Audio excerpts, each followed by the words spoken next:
Selamat pagi.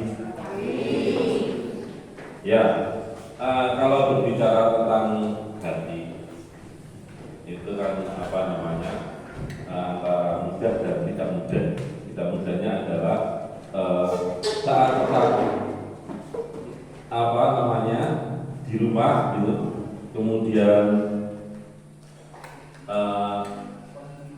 ada masalah dengan anak kita, dengan istri kita, atau dengan orang tua kita, dan itu ketemunya setiap hari.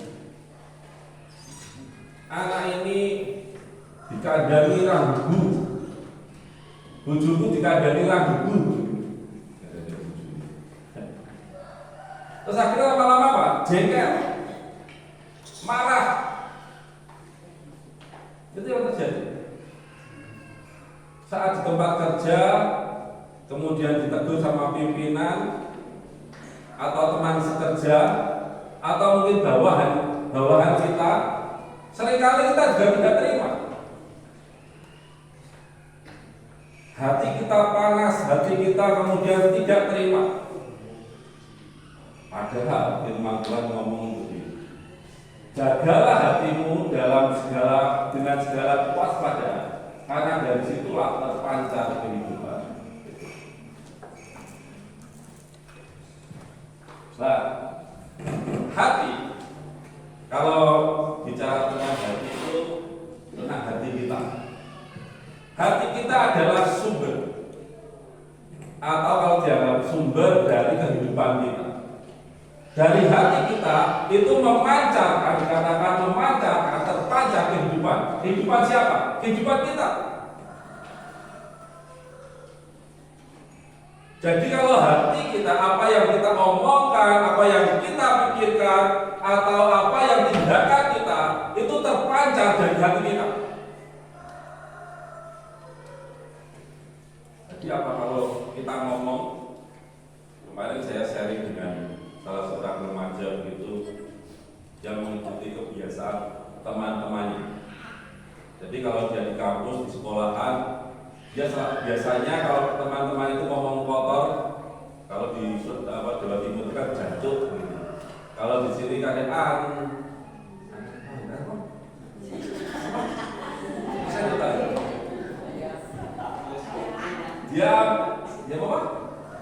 Nah, itu ngomongnya seperti itu. Anak muda. Pertanyaannya adalah, kalau kita ngomong seperti itu memancarkan. Apa yang kita lakukan memancarkan hatinya kita. Apa yang kita tindakan, yang kita lakukan, keputusan yang kita kerjakan itu memancarkan hatinya kita.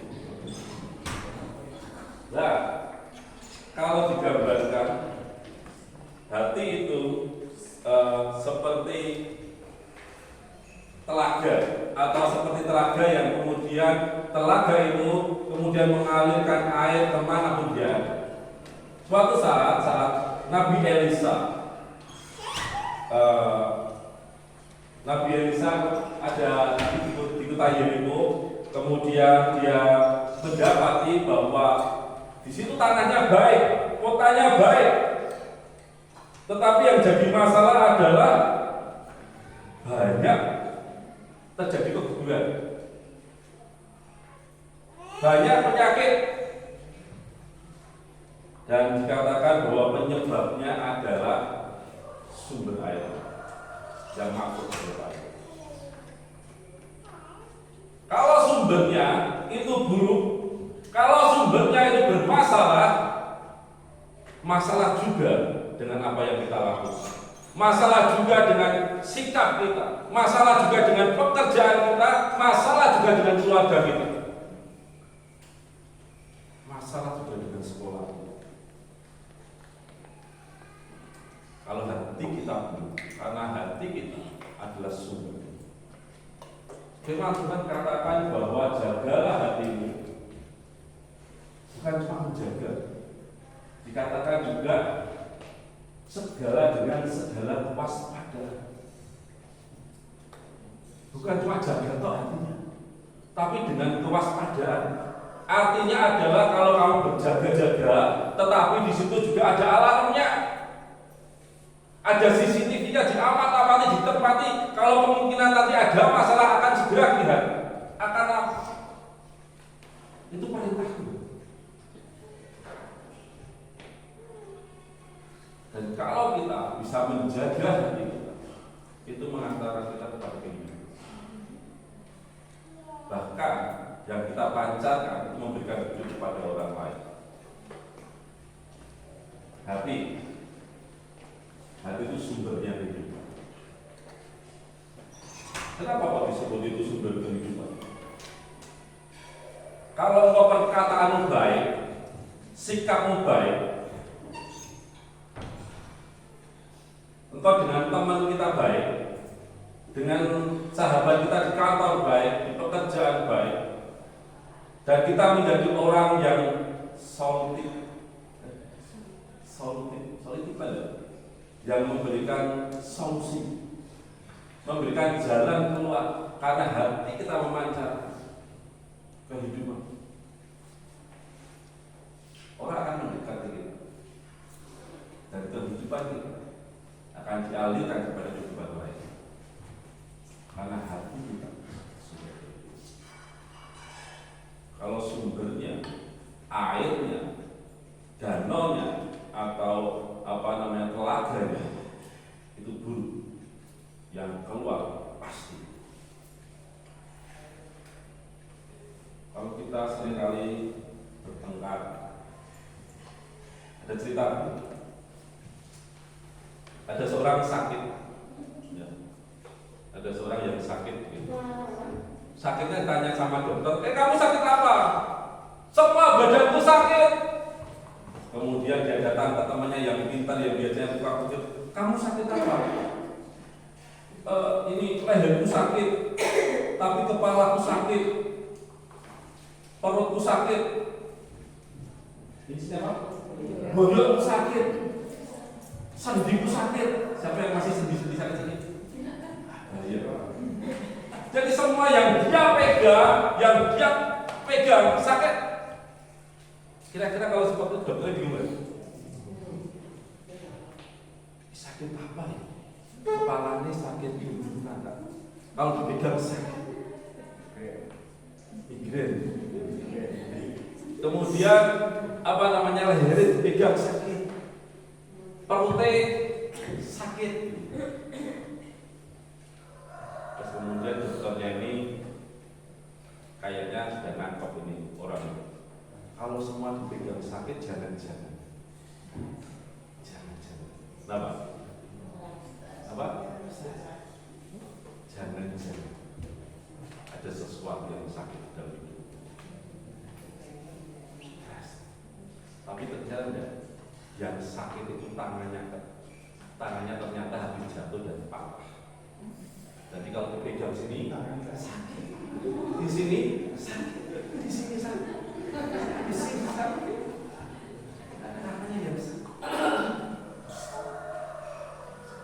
Ini menggambarkan bahwa kalau di dalam hidupmu ada yang sakit, semua bisa. Perkataanmu menjadi sakit, menyakiti orang lain, jangan-jangan kalau orang tidak menyukai kita, ngomong sama ini salah, ngomong sama itu salah, jangan-jangan kita yang sakit. Bukan teman kita yang sakit, yang aneh, tapi kita yang aneh. Jangan-jangan seperti itu. Karena hati kita memancarkan apa? Hati kita kenapa harus dijagai? Karena hati kita itu rentan, gampang untuk salah. Gampangannya gini. Ngomel ya? Gampangannya gampang. Kemudian ada temannya suwira ketemu itu, wah itu, wakil, kamu enggak? Gampang itu. Isu-isu kopi ini belum dicepake. Gampang. mau ke pasar belum dikasih duit, apa? Ngamuk nih. Kenapa? Hati kita itu gampang rentan untuk berubah. Maka firman Tuhan itu supaya menjaga, berkata bahwa jagalah hatimu dengan segala kewaspadaan. Artinya adalah kita siap sedia setiap saat memperhatikan hati kita, perkataan kita, hidup kita.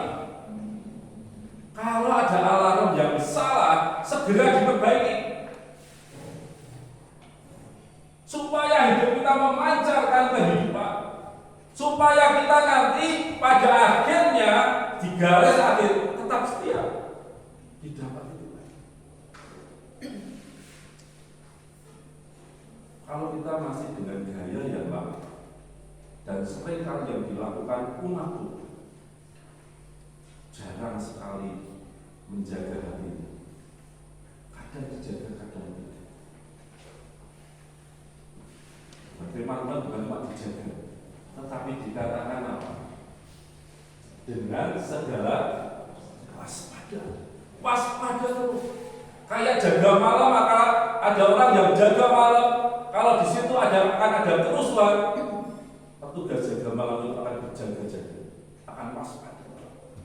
Dia akan lihat kalau di perumahan ada CCTV-nya, dia akan cermati satu persatu. Oh, di kamera 1, 2, 3, 6, 10, dia akan cermati satu-satu. Kalau di situ ada penyusup atau ada sesuatu yang mengganggu dari perumahan itu waspada. Tetap melihat apa yang ada di layar monitor. Pertanyaannya, kita jadi umat Tuhan waspada dengan perkataan kita, dengan pikiran kita, dengan tindakan kita. Kalau engkau masih tidak berjaga-jaga dan tidak waspada, engkau rentan ketika kita rentan untuk tercemar. Dalam Matius dikatakan, berbahagialah orang yang suci hati, dan dia akan melihat Allah. Suci itu tidak tercampur, murni. Hati kita harus terjaga, tetap tidak tercampur dengan apa, tidak cemar dengan apa. Hati itu menentukan garis akhir kita, menentukan masa depan kita. Hati kita menentukan hidup kita nanti. Pernah Bapak Ibu berhutang? Ya pernah, saya juga pernah dulu. Kemudian kira-kira kalau kita mau ngutang, kira-kira baik-baik atau ngamuk-ngamuk? Baik-baik. Kok bisa ketahui? Oh, butuh. Baik-baik. Coba nggak baik-baik, arahnya ini tidak akan karuan. Setuju nggak? Baik-baik. Itu cara yang salah aja kita mau. Tapi kita cara yang benar. Kita harus menjaga hati. Hati kita yang menentukan arah hidup kita, arah keluarga kita, arah masa depan anak kita, arah masa depan cucu kita. Kok bisa? Kalau kita hidup sembrono, keluarga kita juga jadi keluarga yang sembrono. Coba kalau kita setiap hari maki-maki gitu, kayak anak muda sekarang tuh, apa ya? Ya kan apa itu? Kalau kita setiap hari ngomong itu di rumah, anak like grup kita itu loh, nanti bisa mengikuti sama dan lebih fasih. Kamu dan ikuti ngomong. Karena hati kita menentukan arah.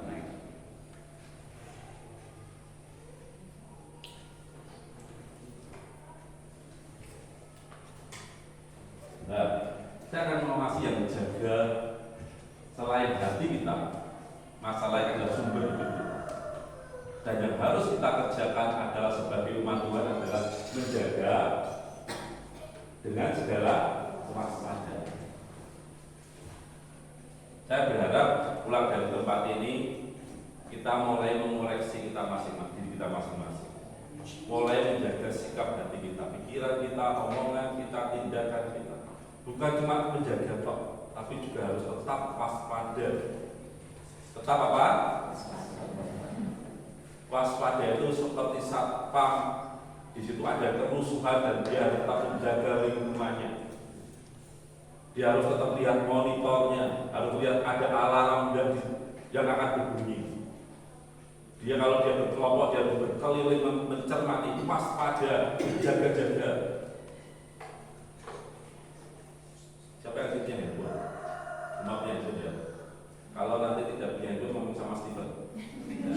Ngomong saja. Kita sayang dengan handphone kita. Saya ada yang handphonenya tidak suka dengan handphonenya. Banting-banting sudahlah. Saking sayang itu dibanding saya kasih belakangnya saya ganti supaya tidak terluka. Setuju? Depannya saya kasih tempered gelas. Kalau sudah mulai retak, cuel-cuel saya ganti. Saya takut handphone saya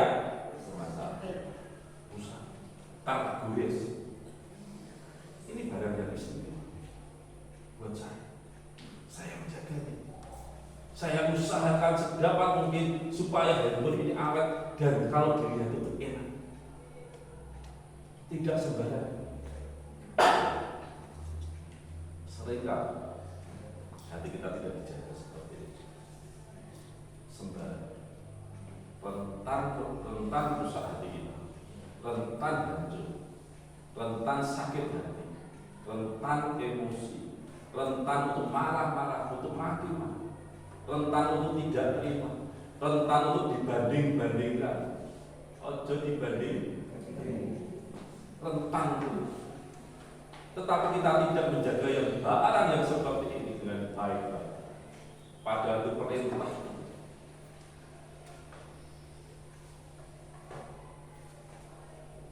Pak Petrus itu suka naik sepeda. Kalau zaman saya dulu naik sepeda ke sekolah itu, ya sekitar banteran gitu di pinggir jalan, nggak pernah pakai helm. Tapi sekarang kalau naik sepeda pakai helm. Aneh nggak? Aneh nggak? Aneh ya? Enggak, kalau Pak Petrus nggak aneh. Kenapa? Dia tahu benar.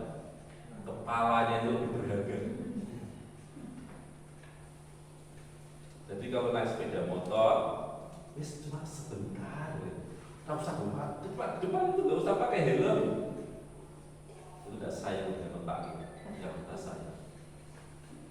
Kebentur sedikit, stres.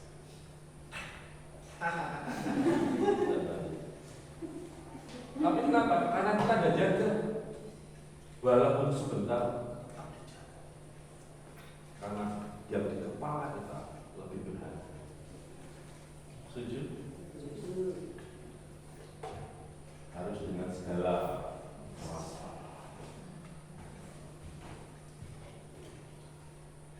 hati apa yang harusnya lakukan? Dari hati yang seperti apa? Ada beberapa yang saya cari. Pertama, hati yang dingin yang perlu kita hindari. Di dalam Kejadian pasal yang 45 ayat 26 dikatakan saat itu ceritanya adalah Yakub itu punya anak dan salah satunya kan dijual kepada si Yusuf. Dan mulai saat itu si Yakub hatinya menjadi dingin, tidak mau terganggu lagi. Anak-anaknya menghibur dia tidak terhibur karena hatinya sudah mengeras, membeku, dingin, di freezer. Dia omongin tidak kenal, diajarin tidak kenal, dihibur tidak bisa. Kalau kita punya hati seperti ini, hindari, waspada. Gak mudah ditegur kalau ada orang khotbah atau sharing tersinggung, bertobat.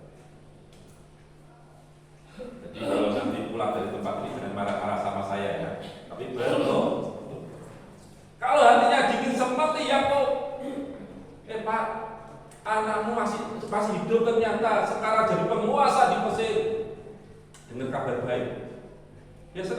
enggak, dingin. Anak-anak yang lain menceritakan bahwa ternyata anaknya masih hidup, hatinya tetap.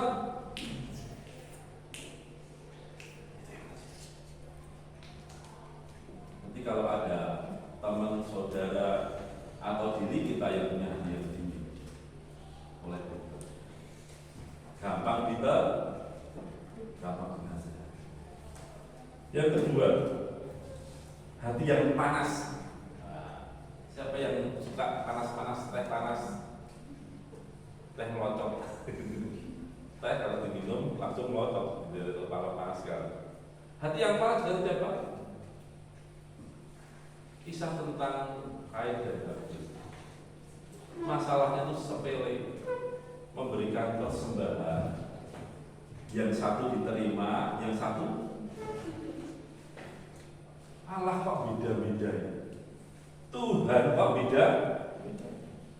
Bos kok beda-beda ya? Pimpinan kok beda-beda? Panas. Dampaknya saudara itu hati kita rentan, hati kita rentan untuk masalah, hati kita rentan untuk, sehingga perlu waspada dan tetap menjaga. Hati yang ingin kayaknya, hati yang panas kayak kamu. Ada juga hati yang tawar. Hati ini bukan roti tawar, tapi tawar, gentar, takut. Beriman, takut. Kemarin di tempat saya pelayan CPN, temanya tahun kemarin adalah beriman tanpa rasa takut. Jadi tidak ada takut, beriman ya beriman saja. Jadi saat itu, saat istri saya sakit dan parah-parahnya di bulan akhir bulan November itu, dan saat itu saya ngomong sama dia, semangat. Ya kondisinya kritis. Kami bertiga, kalau saya sama Sasa sama Mega itu sudah membicarakan di bulan Oktober atau September ya. Kalau nanti dia meninggal, apa yang akan kita lakukan itu sudah kita bicarakan. Dan kita tetap berjuang dan sampai garis akhir. Dan saya menyaksikan Mega yang menyelesaikan dengan baik. Tapi satu hal begini, saya disentil sama beliau. Disentilnya begini, dia kan nafasnya itu sudah sesak, terus paru-parunya itu sudah kalau dilihat dari bronkoskopinya itu sudah gelembung-gelembung kankernya itu sudah menutupi. Itu sejak bulan November. Jadi nafasnya sesak itu setiap hari pakai, setiap oksigen itu kalau yang besar itu sehari sekali ganti yang besar. Jadi kita punya 2 tabung oksigen dan 2 tabung yang kecil. Jadi setiap hari ganti. Jadi terus ayo semangat, makannya semangat, minum obatnya semangat. Ya,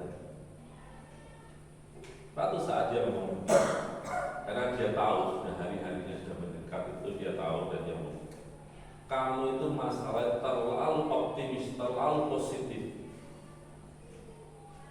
Ya, aku terlalu positif, saya ngomong begitu sama dia. Aku terlalu optimis kalau kamu bisa sembuh. Aku terlalu percaya bahwa kamu bisa sembuh. Ya, sebenarnya selain membuat saya percaya dan yakin, saya menjaga dia itu jadi lebih bersemangat. Dan dia ngomong seperti itu. Ya, saya positif. Saya sangat positif. Karena apa? Harus tetap pas. Saya tidak tawar hati. Suatu saat, walaupun kondisinya sangat buruk, saya tetap yakin. Saat itu kami sharing, sebelum Pak itu datang ke tempat kami, saya sharing sama. Sekarang setiap pagi kami berdua sharing. Setiap malam berdoa bareng. Jadi saya sharing tentang nanti saya sharingkan di karang tentang kisah 12 pengintai. Jadi tentang 12 pengintai. 12 pengintai bangsa Israel itu pemimpinnya disuruh mencari pemimpin-pemimpin untuk mengintai tanah Kanaan. Dari 12 suku dicari pemimpin dan dapat 12 orang pemimpin. Mereka orang-orang yang terpandang, punya keahlian, punya kekuatan, kemampuan di antara para suku. Sesukunya orang-orang sesuku. Kualitasnya baik. Tapi saat mengintai tanah Kanaan, kalau kamu mengintai saat di sana kata Musa, lihat tanahnya subur atau tidak, tempatnya itu penduduknya banyak atau tidak, sedikit. Kalau di gunung ada orangnya enggak, kalau di laut, pinggir laut ada orangnya enggak, kalau di sini ada orangnya enggak. Terus kira-kira kotanya seperti apa, berkubu atau tidak berkubu, ada pelindungnya atau tidak pelindungnya, ada bentengnya atau tidak. Suburnya seperti apa? Nanti kalau pas pulang ke sini, coba bawa buah-buah contohnya. Mereka bawa 12 itu barang-barang mereka berkeliling orang para pemimpin dan mereka dipilih oleh suku itu. Dan mereka melihat mujizat Tuhan. Ada mana? Mereka dipelihara. Mereka dipelihara Tuhan saat mereka keluar dari bangsa Mesir. Tapi faktanya dari 10 pengintai, dari 12 pengintai, yang 10 itu mereka negatif, yang 2 positif. Dan saat mereka dikatakan dalam Ulangan 1 dikatakan begini, bahwa mereka melihat bahwa penduduknya tinggi besar. Mereka tidak akan memenangkan pertandingan itu, peperangan itu. Kita tidak akan bisa menaklukkan tanah itu. Kita seperti belalang dan mereka melihat kami juga seperti belalang. Dan itu membuat tawar pemimpin ini, 10 pemimpin ini membuat tawar hati orang Israel. Tawar dan mungkin kau mengikut Tuhan sudah bertahun-tahun, lahir ceplok Kristen atau kenal Tuhan di waktu usia tertentu, dan rasanya saat mengikut Tuhan itu tidak banyak perubahan. Secara ekonomi ya begini-begini saja, keluargamu tidak ada perubahan, anakmu tak doa tidak ada perubahan. Langit seakan-akan tertutup tembaga. Dan saat kondisi seperti itu, 10 pengintai tawar. Saat mereka tawar hati, masa depan mereka berakhir. Mereka tidak menikmati tanah perjanjian, mereka mati di padang gurun. Mau mati di padang gurun, tidak selesai. Jangan jaga hati, jangan waspada. Kalau kau ingin tanah perjanjian, jaga hati dan tetap waspada. Yang keempat, Kisah Para Rasul 8 ayat 23 dikatakan begini, sebab kulihat bahwa hatimu telah seperti empedu yang pahit dan terjerat dalam banyak kejahatan. Hati yang kecewa, jengkel, marah dengan orang-orang sekitar kita, dengan orang Kristen, itu yang harus dihindari. Yang pertama, hati yang kemudian hati yang mudah panas. Kemudian yang ketiga, yang tawar hati. Lihat kenyataan rasanya perubahan tidak ada. Lihat kondisi perubahan tidak ada perubahan. Masalah tidak pernah selesai. Yang keempat, hati yang pahit. Itu yang perlu dihindari, yang perlu kita waspadai. Yang kelima, yang terakhir, hati yang bengkok. Hati yang bengkok itu apa? Hati yang bengkok saat Tuhan punya rencana, kita nambahi rencana itu. Kita mengira-ira sendiri, tidak tunduk taat pada Tuhan, tetapi kita melakukan sesuai dengan keinginan hati kita. Mudah melenceng, mudah tercampur, terus rasa Tuhan-Tuhanan. Hati yang bengkok. Supaya kita gampang panas, tidak gampang dingin, tidak gampang tahu, tidak gampang panik, dan tidak mudah bengkok. Bisa dengan saya. Dengan apa? Tetap waspada. Amin. Siap melakukannya? Mau bersama-sama menjaga hati kita mulai saat ini dengan waspada? Ya, kita berdoa. Terima kasih anugerah pada pagi hari ini. Tolong kami Roh Kudus setiap kami, tolong kami supaya kami tetap waspada akan hati kami, pikiran kami, tetap menjaga hati dan pikiran kami. Tolong kami Roh Kudus, dan kami tetap waspada supaya hidup kami memancarkan kehidupan, dan kami sampai garis akhir. Bahkan hidup kami memancarkan kehidupan buat orang-orang sekitar kami. Terima kasih Bapak, kami bersyukur banyak di dalam